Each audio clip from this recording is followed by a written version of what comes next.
if you're going to a battle with Jean Grey and Storm and Wolverine, yeah, I mean, sometimes they'll feel like stakes are there, but a lot of times you're gonna be like, well, at the end of the day, they're all gonna come out, unless they Yeah, really set up a big moment, yeah, that set the tone. Like coming out from the beginning of the episode and just impaling somebody, like that's game changer right there.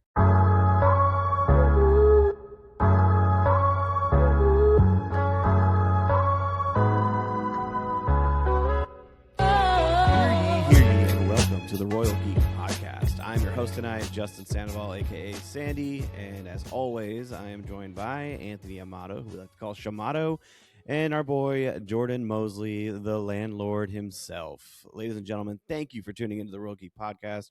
We really appreciate it. So please go ahead and give us a like, follow, subscribe if you like all things in the geek world. We're here to talk about X-Men 97. So we're going to talk about episodes 5 and 6. And then the next time we talk about X-Men, we're going to talk about episodes 7 and 8, and then we'll do the finale, episode 9. So just throwing that out there for anybody who's like, where was episode 5 review last week? We're just going to go ahead and dive in. So this is your spoiler warning for episodes 5 and 6. All right, fellas, episode 5, we get Wolverine-centric episode. What was your guys' thoughts when you saw that it was going to be nothing but Wolverine in that episode? I mean, honestly, the way I see it is I can't. Like, with the way the X-Men universe is set up right now, you have to have a Wolverine-centric episode. He is the most important character. Like, just he holds the most cachet of any X-Men character at the moment. Yeah, I think we talked about it in season 1. But in this, like in the 97 series, like he kind of takes the back seat to Cyclops. So we're not getting as much around him. So I thought it was kind of nice and almost like a breath of fresh air to have one that was solely focused on him, kind of a one-off that obviously plays into the broader storyline. But yeah, I enjoyed it. I liked that it focused solely on him. Yeah, and it had all the makings of a standalone episode. Would this be considered a filler episode? You know what? As of right now, yeah, I'm gonna call it a filler episode, but it was fun. It was entertaining, and we got to see a couple of the other Weapon X programs teaming up together. I mean, we got Sabretooth, we got Deathstrike coming back, and then we also had, very briefly, we had Kane, who was able to talk some trash in the jet, and only to be impaled after they crashed, I was like, okay, that's Yeah. wild. But Morph was there What too, was it? along for the ride. Was it Slipknot in Suicide Squad? That's what it kind of reminded me of. Just like instantly gone. Yeah, that's exactly what they did with him. That was, oh my goodness, that was so good. And then, oh shoot, what was the other guy's name? With the all gold armor. I forgot what his code name was. But anyway, so those Weapon X people were there, and I thought they had good chemistry. They played off each other really well, and I found myself chuckling at a lot of the quips they had back and forth. Which one of those guys from the Weapon X program were you guys excited to see and watch? I mean, I would honestly probably have to say Sabretooth. I just like the relationship with him and Wolverine is always just so unique, whether they are related or not. Like it's it switches back and forth depending on which storyline you're talking about, of course. But it's just always interesting seeing the way they're dynamic with each other, and the way they go at each other. And it was just kind of cool seeing like they're an interesting group because generally the X-Men are very buttoned up, and it's always interesting seeing like mutants be a little less like I feel like they have a little more range to kind of be themselves because the school kind of gets everybody to where it's like everybody's trying to be like school appropriate almost. It's kind of how they go at it. Whereas like you even see Wolverine be like, although he's generally the most like outside of the X-Men, he's even more outside in this. To the point to where he's even kind of, in a way, he's almost sort of like the villain of this episode, in a way, when you really think about like what he kind of like gets them into and things like that, and like his motives for where he's going, and like his lack of remorse throughout the episode, essentially towards especially a character like Morph, who I loved Morph too. Like Morph was phenomenal. Honestly, Morph is becoming like one of my favorite cameo people because you're just seeing all your other favorite Marvel characters through him, like Yeah. just popping up. We saw. I think we got the Thing this episode. This episode we got Deadpool. We got Have who we else did gotten we get? Thor? That was Not the maybe not this not first this episode. episode. Yeah. Yeah, so we got Thor in a previous episode. I know we got those two. I think we got at least one more. But it's nice to be able to see this, and it reminds you like what you can actually do in an animated show that you can't do in a live action. And I've talked about this before, where like it allows you to have these cameos because you're just drawing them rather than actually having to get somebody on set and have to cover it up and everything like that. Yeah, him being Deadpool for a prolonged time. I enjoyed that. That was really cool. I'm glad you brought up Morph because I think that he was the highlight for this episode for me because Yep. of how he he was kind of like the moral compass of this whole entire op, and he was trying to keep Logan, like he was trying to give Logan the benefit of the doubt. Like Wolverine, like, okay, we're gonna go ahead. He's leading us, he's guiding us. Like we're gonna go ahead and trust what he has to say. And then like only towards the end, where when he realized that hey, Logan didn't really want to gather all these people up to get the professor. He actually wanted to get his adamantium back, and it was all just a ploy to get down there. And Morph was the one who called him out on it. He's the one who was like, you're wrong for that, and we need to do better. Yeah. Yeah, it's Yeah, I almost think like that's yeah. Anyway, it's almost like it's interesting because they almost got their roles flipped in a way because normally Wolverine is like the outsider in the X-Men and like Morph will be more part of the X-Men group, whereas in this, Wolverine's actually more part of the whole. Like he is the part of these groups of people who are, definitely more selfish and for themselves, whereas Morph is kind of like the outsider than in comparison to everyone else.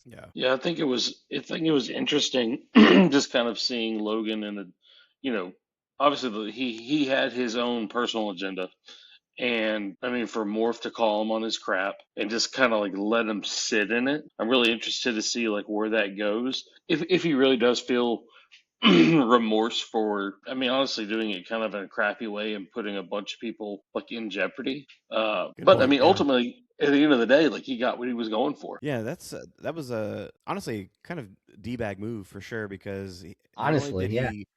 not only did he get to get a team that he I guess didn't care if they died or not, because why would you not just get the X-Men to come and do it? He's like, no, he knew it was gonna be dangerous, so hey, you know what? I'm gonna get these old scumbags that I used to hang out with, and I'll get them to come with me. And if they die, I don't really care that much. That's fine. They're expendable. And yeah, It's like the it's Lord happened. Farquaad. The like Yeah. that's that's a risk I'm willing to take, a sacrifice I'm willing to make.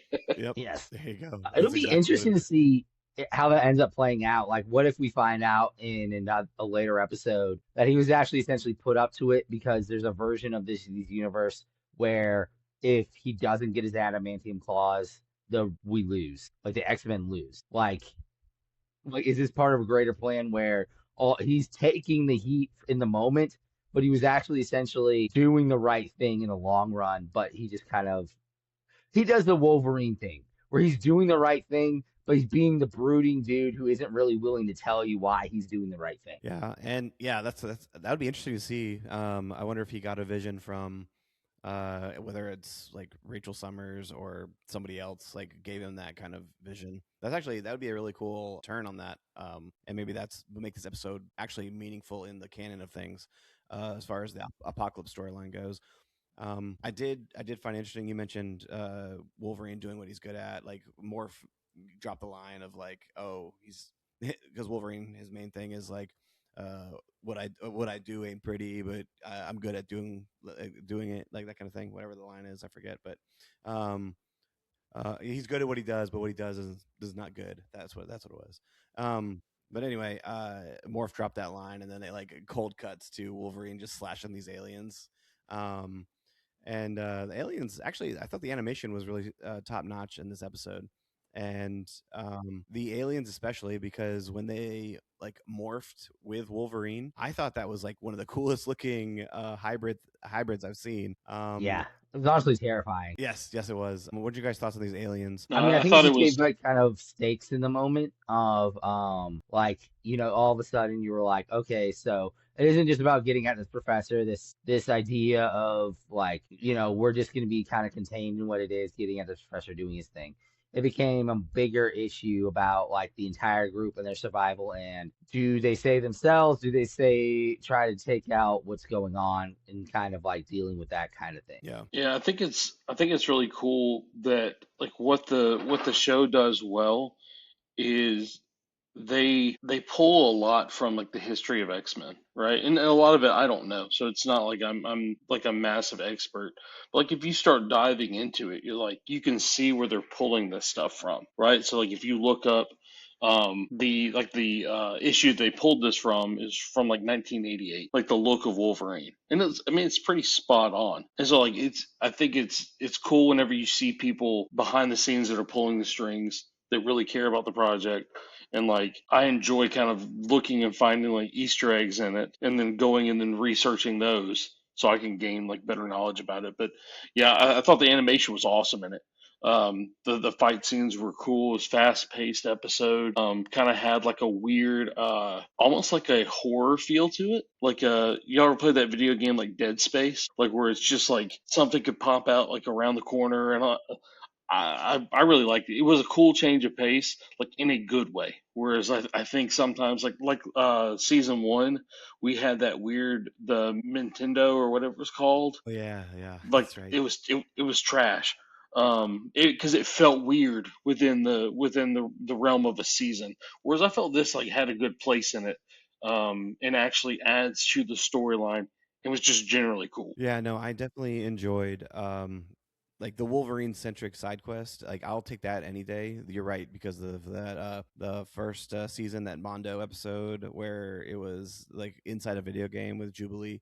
Yeah, I was just yeah, you're right. It's Good like, point. what Good is this? point. Yeah, let's focus on characters that are kind of cool, that kind of thing. Yeah. I think it was also good to know that like you were going into a situation where you weren't sure who would come out of the episode. Like there was, because of the almost second rate nature of some of these characters, you're like for example, Kane. They could literally just have him be impaled on a tree, and it's like, oh, like you could do that. When you have a characters like, if you're going to a battle with Jean Grey and Storm and Wolverine, yeah, I mean, sometimes they'll feel like stakes are there, but a lot of times you're gonna be like, well, at the end of the day, they're all gonna come out, unless they Yeah, really set up a big moment, yeah, that set the tone. Like coming out from the beginning of the episode and just impaling somebody, like that's game changer right there. And so okay, so the episode it ends with Wolverine getting his adamantium back. He is has a cool shot on the jet. He's sitting in the back this time, not in the front, and he's like extends his claws and he's just kind of staring at his reflection. He thinks of himself as a creature, an animal, a monster kind of type deal, right? And he's just staring back at his reflection. And Morph kind of just called him out on everything. And so moving forward in the storyline when he rejoins the rest of the team, this mentality, Jordan, do you think that Wolverine is going to be slowed down by the fact that he thinks he's a monster creature, or do you think that's going to help him with the team as they face Apocalypse? I mean, I think it's gonna be. I think it'll be fuel.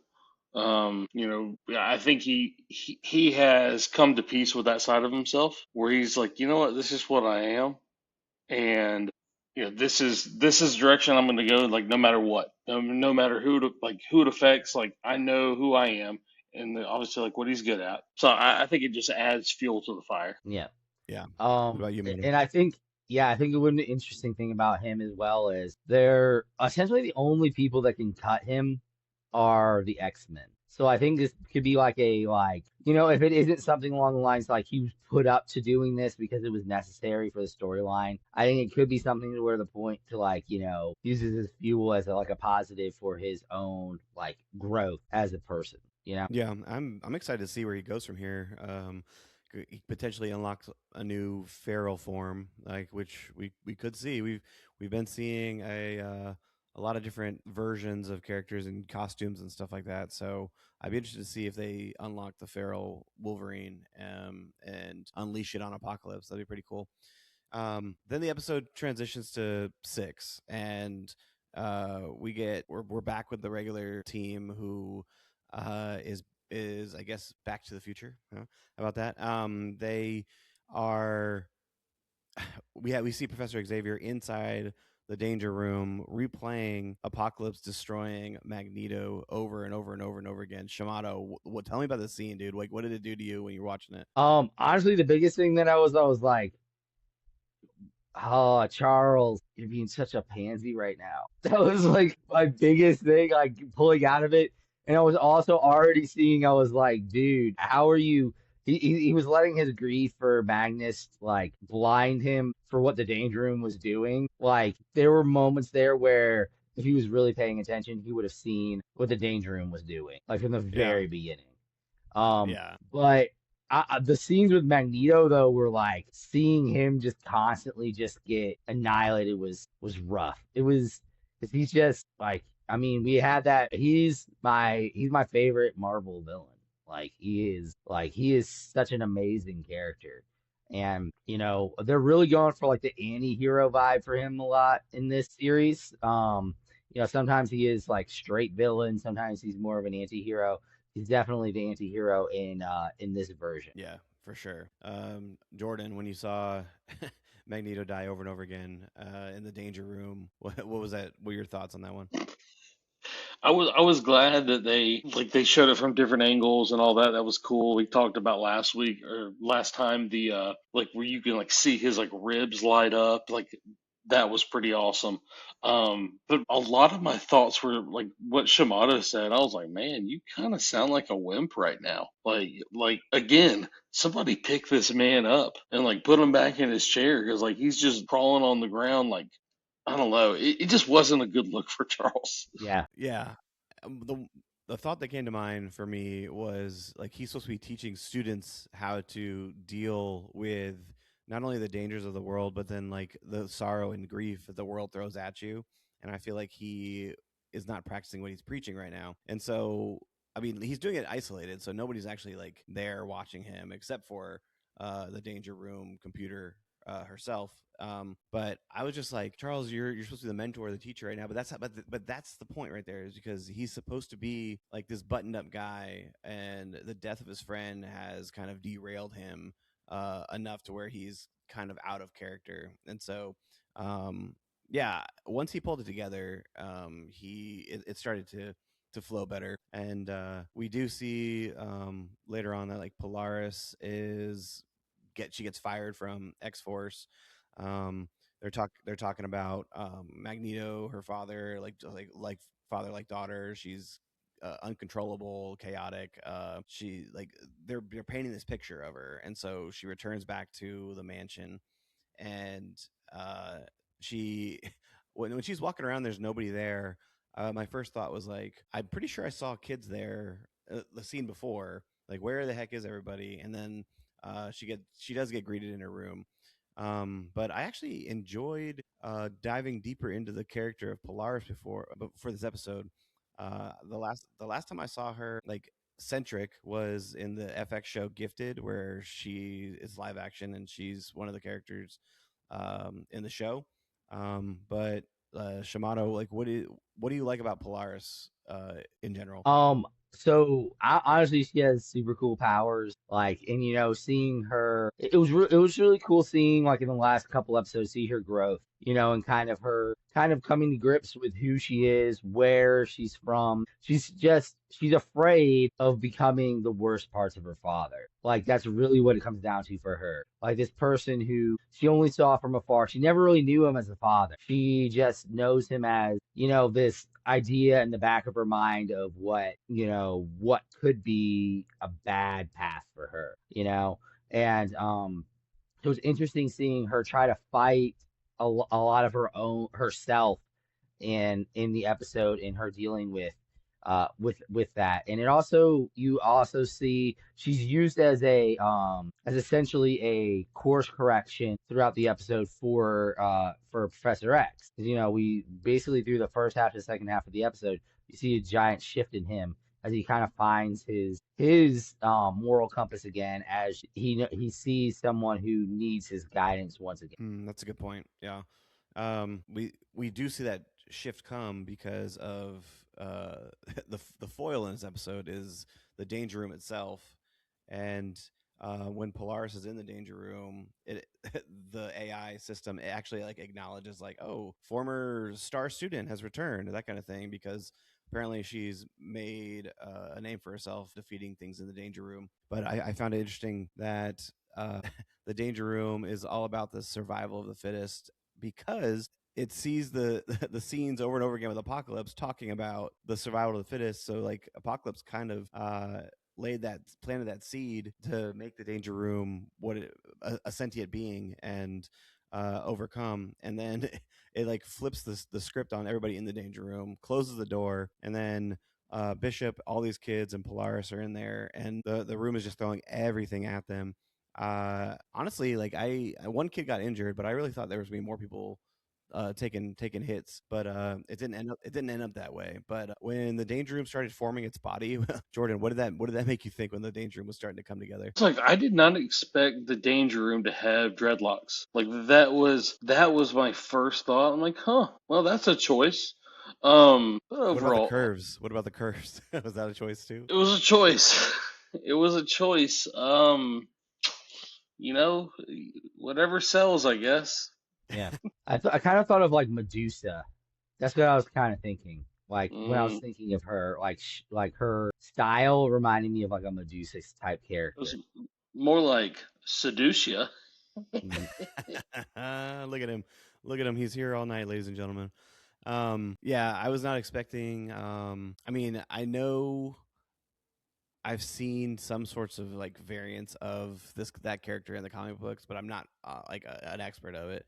Um, they did utilize the hair as like weaponry, which turned out to be pretty good. But I do like the fact that when she does go to Charles, everyone's like, she knows all our moves, and then Jean and Scott, like she jumps on Scott's back and makes Wolverine's claws, and then just like scatters his laser beam and actually makes contact with her. And so they have to do things that are uncharacteristic in order to actually Yes. stand a chance. But even then, Hmm. she was still taking freaking names, dude. Like she was finding a way to overcome and calculate and reconfigure her fighting style to match that.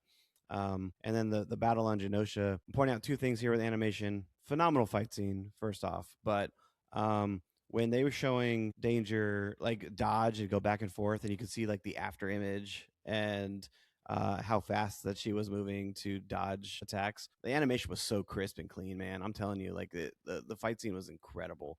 Like Shimano, what do you think about the fight scene? I mean, I mean, it was a phenomenal scene, just seeing them move around like you were saying and everything like that. It was also just really cool being able to actually go back to Genosha and just kind of see the actual remnants of what it is, because we were in such a vulnerable, like emotional state the last time we left it, you know. So like you getting to see what it looks like now. Was cool too, seeing in the background, and kind of seeing the culmination of, you know, Professor X coming out of his malaise after the death of Magneto. So it was very important for the growth of Professor X in this episode, for him to kind of like make that arc, and seeing him actually, it was also interesting just seeing him like kind of, sometimes we forget that he actually sometimes will put his hands up and get his hands dirty, you know, and actually involve himself with combat. Because normally he's the advisor. We're so used to the version of him played by Patrick Stewart, who's very like hands off, you know, type of person. He's the person who advises. He's the person who sends people to fight, not so much himself fight. Good point. Very good point. The Patrick Stewart is the old man in the chair for sure. Jordan, Genosha, the fight scene. Like, what was your takeaway from these scenes? Just like you said, just clean. I absolutely love the animation in this show. I think It makes me want more shows to go back and do this style, just because of the pure nostalgia of it. But like I don't know, it sounds stupid describing it in this way, but like it's so nostalgic looking, but yet so clean. Yes. I think they do such a good job of just balancing that across the board, and then these scenes really just highlighted it. Yeah, Yeah. it's like you're watching the '97 show or the show, the original X-Men series, but it's like incredibly crisp. Like, have you ever put like your like N64, like you connect it like to your TV, and you're like, yeah, this will make GoldenEye look really good, and it makes GoldenEye look like even worse. Like this is the opposite of that. It is exactly like this is what I want it to be, and it makes like the childhood side of it look just like Yeah. what I remember. It's like I mean, it is in HD, but I just think the whole thing is really cool. But yeah, love those scenes. Yeah. It's sort of like the And I first mean, time I ever put on glasses. Like the world it was always the same, but it was always when you put it on, you were like, oh, well, this is what the world actually looks like. It's still the same world. It's just crisper. perfect, dude. I'm glad you could see the world better now. Um, I do like the finishing move where Charles is feeding good memories of Magneto into her to show her what she could be, like the good side of Magneto, since she was only Yeah, focused on the bad. I mean, and then that allowed her to unleash full power and to destroy Danger. And I mean, I thought that was a really unique way of powering somebody up by like showing them the good sides of what they could be, that kind of thing. Yeah. And then on top of that, it's also kind of it's showing something that we sometimes miss from the MCU, and we've talked about this in season one, like the group combat that we yeah, never see in like almost any other version. Even when we see the Avengers team up, it's like in live action, it's always these large groups coming together and then they're solo battling the whole time. Whereas this is literally it's Polaris's powers, it's Professor X, feeding her the memories. It's having her power being absorbed off of her as well. So it was a three people are literally are working together to defeat this in literally one action. It isn't just like, oh, I'm gonna punch and then you punch and then you punch. It's very yeah. much so they're working together, which is something that we don't see a whole lot outside of honestly this show. Like it is really, really odd in like you were saying with her feeding the with him feeding her the good memories. It was one of the best versions of like I almost was thinking of the whole like the kind of almost cheesy like, oh well, defeating the villain by like showing them the good in the world or something like that. It kind of reminded me that of like, oh, you just had the power of friendship or something like that. But it's actually using it in a tangibly, actively makes sense version, you know? Yeah, yeah. I felt that too. You do feel that, and because the fight was over, and the way the mutants are right now in the world, like they're the X Factor is trying to, they're the government run mutants, but they're the ones that are like, trying to control the X-Men and Xavier and all them. So he's like, you know what? I'm just gonna create a business called X Corp, and we're gonna be taking care of things as well. And so we now have X Corp on the scene. They had a really massive table with a lot of empty chairs, which I'm excited to see which members are gonna take the lead here and join. It's gonna be interesting to see those chairs fill up for sure. And then the There episode. was one thing. There's one thing I Oh, wanted to talk on yeah, go before for we it. transition out. One thing noticed that I think has been pretty cool that they've been doing in the recaps, like before the episodes, where they're adding in scenes from like the original, but they're remaking it. Have y'all noticed that, or do y'all watch the recaps? Yes, I have noticed that. They are. You're right. They are remaking the older clips, and so like I was like, wait a minute, did that happen in this That's season or that and season? And I'm like, oh that's wait, no, that exactly. was I was back like, in the what did day. I Yeah, miss? Yeah, that's. yeah, I was like, wait, that wasn't a part of this. Like we haven't seen this character yet, and I just think that's been really cool how they've added that in, and it's helped bridge some of those things. It's been 25 years or whatever since the episode came out, so I love that they're doing that, and they're not even pointing to the fact that they're doing it. They're just doing it, and it's a part of the episode. Yeah, yeah, it's almost like it is there. This wasn't a past episode. This is all one story. Yeah. It's kind of what Yeah, they're yeah. kind of trying to say. Yeah, and it connects, and so the episode transitions to I believe they're in Greece. Is it Athens? I believe is what it said. I think, yeah. And yeah, and so Apocalypse is in this like laboratory dungeon.